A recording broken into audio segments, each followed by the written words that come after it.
Bonjour Bonjour, Odile. bonjour Céline. Alors, aujourd'hui, c'est plutôt Céline qui va nous présenter une personne, une aviatrice américaine. Alors moi j'avais vu il y a quelques années, alors je pourrais plus vous dire à Arte ou France 5, un reportage sur Amelia, donc avec son parcours et Amelia qui est portée disparue en fait. Voilà, donc tu as le DVD du film Oui, et tu as lu la BD. oui. J'ai d'abord rencontré Amélia par ce film. Très beau film, très bien fait, bien interprété, avec un Richard Gere un peu à contre-emploi puisqu'il va interpréter un personnage un petit peu taciturne. C'est un petit peu le mari qu'on va délaisser pour partir faire son aventure, son chemin, voilà, ses rêves. Donc voilà. L'actrice, c'est Hilary Swank, je suis pas sûre de bien le prononcer, mais c'est l'actrice qui a joué dans le film de Clint Eastwood, Million Dollar Baby. Très très beau film, elle m'avait beaucoup émue d'ailleurs dans ce film. Et là, je trouve qu'elle joue très très bien. Enfin, moi, c'est une actrice que j'aime beaucoup. Et il y a aussi Ewan McGregor. Donc un beau casting. Le film va plutôt s'intéresser, à peu près vers le milieu de sa vie, de sa carrière jusqu'à la fin. Tandis que le livre, alors qui est une bande dessinée, Alors là, pourquoi bande dessinée je me pose la question. Est-ce que c'est un hasard? T'es tombé oui, dessus? oui, Ouais. en fait, oui, complètement, vous voyez là, je l'ai emprunté à la médiathèque. Parce que quand je l'ai vu dans le rayonnage, je me suis dit, ah, mais Amélia, oui, je connais, j'aime bien son parcours. Donc, je l'ai pris un peu par hasard. Et très, très bonne surprise. Très, très bon livre, très bonne bande dessinée. Donc là, c'est vraiment très complet. C'est-à-dire que c'est vraiment sa biographie complète. De sa naissance à sa disparition. Euh, alors en plus, ce dessinateur, Arnu West, je sais pas si je prononce bien, il est français.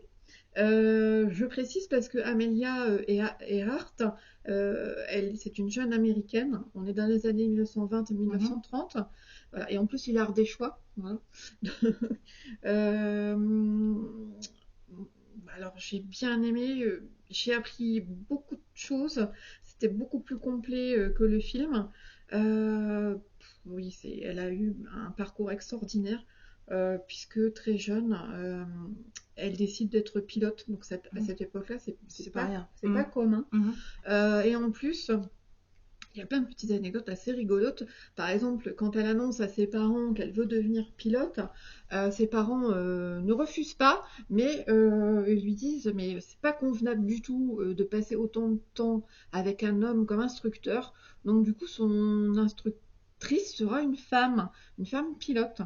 Donc c'est assez marrant. Donc, à cette époque-là, il y avait beaucoup de femmes dans l'aviation. Dans les premiers temps de l'aviation, étrangement, il y avait beaucoup de femmes. Euh, par ricochet, cette instructrice va également lui apprendre à conduire une voiture, ce qui n'était pas commun à l'époque. Et d'ailleurs, elle va acheter une voiture de sport jaune qu'elle va intituler Le Péril jaune, petite référence. Et elle va parcourir les États-Unis, 10 000 km, et elle emmène sa maman à bord. Donc voilà, c'était quelqu'un qui était un petit peu hors du Une commun. aventurière. Complètement. Complètement. Mhm. Vraiment quelqu'un qui n'avait pas froid aux yeux. Et puis c'est vraiment une jeune femme de challenge, hein. C'est toujours challengé. Elle est la championne des records de vitesse. C'est la première femme à avoir traversé l'Atlantique après Lindbergh. Mhm. Donc voilà, et à chaque fois, elle se fait allonger tout le temps. Elle a traversé vraiment le Pacifique, ce qui était quand même excessivement dangereux. Enfin, toujours en solitaire, c'était incroyable, une femme incroyable. Ouais. Oui, j'ai une petite question. Je sens que tu es passionnée par Amélia. Je me trompe ou... Ben, je trouve Mhm. que son parcours est extraordinaire. C'est Mhm. vraiment une jeune femme qui a décidé qu'elle voulait devenir pilote et elle y est arrivée. Et moi, je trouve ça exceptionnel. ce côté aventurier, je sais pas. C'est un côté très touchant aussi. Je sais pas, c'est un personnage touchant. Euh, Elle va aussi beaucoup faire pour la cause féminine. À un moment donné dans le livre, on a un petit passage assez sympa. Euh, Donner aux femmes de bonnes occasions et elles sauront tout faire, disait Oscar Wilde. J'ai toujours ajouté, si les hommes en sont capables, et si j'en suis capable, pourquoi pas vous? Mon but avoué a toujours été de contribuer à l'émancipation des femmes. J'ai continuellement prôné l'égalité homme-femme, bien au-delà des États-Unis. Donc elle avait ce petit côté féministe.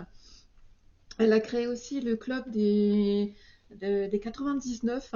C'était toutes les femmes pilotes de l'époque qui se sont réunies pour créer ce club. Bah, 99 parce qu'au départ quand ce club se crée ils sont 99 et au moment où elle disparaît ils sont à peu près plus de 6000. Donc voilà, donc je sais pas, il y avait tout ce côté aventurière, féministe. Elle s'est mariée, elle a gardé son nom de jeune fille, ce qui était quand même à l'époque quelque chose de pas commun. Et elle est décédée, Alors, elle est disparue en quelle année exactement, je ne sais plus laquelle année, c'était dans les années 1930 et quelques. En fait, elle décide de faire carrément le tour du monde. Elle y est carrément pratiquement arrivée. Jusqu'au moment où malheureusement on ne sait pas très très bien ce qui s'est passé. Mais alors c'est curieux parce que c'est pour la première fois, elle n'est pas en solitaire, elle part avec un, un homme qui est censé situer l'avion sur des cartes. Malheureusement, cet homme avait des petits problèmes d'alcoolisme, parce qu'il avait été viré de la Paname pour alcoolisme. Et donc, du coup, on se pose un petit peu la question, est-ce que c'est pas lui qui a un petit peu perdu le chemin? Enfin, on sait pas trop, hein, de toute façon, on ne saura jamais, puisque de toute façon, l'avion est perdu corps et âme, on ne sait pas du tout ce qui s'est passé. Mais malheureusement, elle décède très très tôt, hein, je ne sais plus, tu me vas poser une colle, je ne sais plus quelle année, mais c'était pas le but. non, mais je ne sais plus quelle année, mais bon, elle est jeune, hein, elle est très jeune. Donc voilà. Mais c'était à l'époque quelqu'un, c'était une icône, vraiment. C'était vraiment une icône. Elle était très proche du président de l'époque, c'était Roosevelt, je crois. Et d'ailleurs, quand elle a eu des problèmes pour organiser son tour du monde, parce qu'il fallait des visas, etc., elle a donné un petit coup de fil à la Maison Blanche, et le président lui a forcément facilité les choses. Mais elle était très bien vue d'un peu tout le monde, c'est vraiment la coqueluche.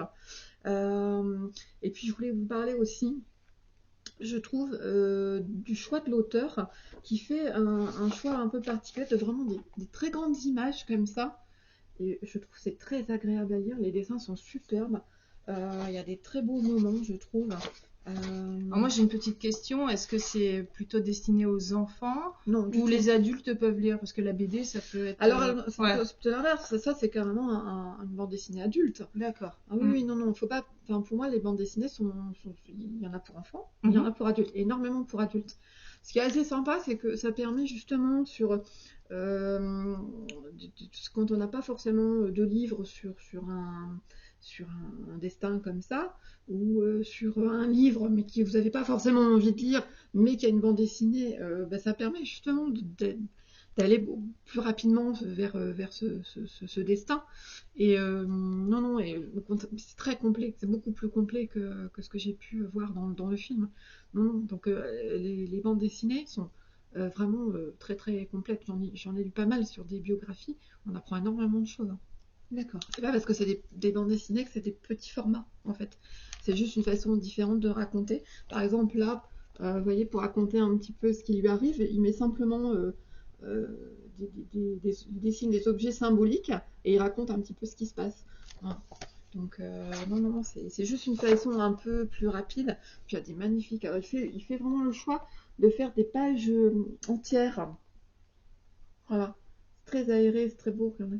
C'est limite de l'art. Tout à fait. Là vraiment, je trouve que le dessinateur est vraiment très très bon. Vous voyez, c'est que ces grandes images comme ça, moi j'aime beaucoup. D'accord. Voilà. Voilà, c'est ce magnifique portrait, voilà, d'Amélia. Superbe. Qui reprend, je pense, une photo d'elle. C'est possible, Ouais, c'est très possible. Tellement c'est Mhm. précis, ouais, c'est possible. Moi, je trouve que le graphisme est très très bon. Regardez, c'est beau. On voit que tu aimes vraiment ce bouquin. Oui, j'ai vraiment aimé le livre. J'aime déjà Amélia, je me permets de l'appeler Amélia. J'aime déjà beaucoup son destin. Ce magnifique dessin aussi. En fait, c'est le départ avant le tour du monde, dont elle ne reviendra pas. Et là, elle dit au revoir à son mari. Et en fait, c'est la dernière fois qu'il la voit. Donc voilà, très très. Moi, c'est une grande image. Regardez à côté, du coup, il le fait un petit peu en forme de carte postale. Il y a des très très bonnes idées. Est-ce que tu peux nous rappeler l'auteur Oui. et l'édition? Alors, Arnu West, Amélia, première dame du ciel, aux éditions Stenkiss. Voilà, et moi je l'ai emprunté simplement à la médiathèque. Voilà. Merci Céline pour nous avoir fait partager ta passion sur Amélia. Mais de rien, de rien. Et puis ben, à très bientôt pour de prochaines aventures et peut-être Voilà. avec de prochains aventuriers. Voilà, bonne lecture. Bonne lecture. Et à bientôt. À bientôt. Au revoir.